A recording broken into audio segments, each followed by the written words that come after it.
السلام علیکم ورحمۃ اللہ وبرکاتہ۔ محترم دوستو، آپ کیسے ہیں؟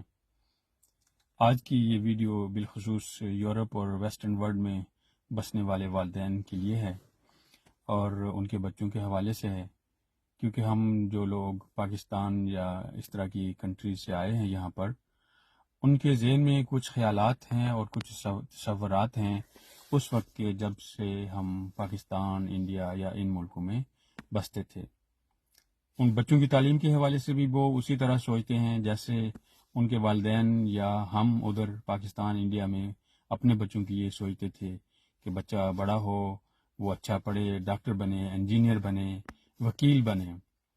لیکن یہاں پر کیونکہ مغربی معاشرے میں اور بالخصوص اگر ڈنمارک کی بات کریں تو ڈاکٹر کا، انجینئر کا یا وکیل کا وہ امیج نہیں ہے جو پاکستان میں ہے یا انڈیا میں ہے،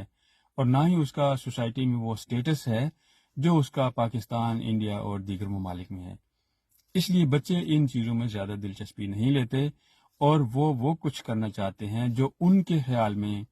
ان کو اچھا لگتا ہے یا ان کو سکولز میں، کالجز میں گائیڈ کیا جاتا ہے۔ تو اس حوالے سے والدین کو یہ سوچنا چاہیے کہ جس سوسائٹی میں ہم رہ رہے ہیں وہ اس معاشرے سے مختلف ہے، اور اس میں کام کرنے والوں کے، ہنرمندوں کے جو سٹیٹس ہیں معاشرے میں وہ بھی مختلف ہیں، لہٰذا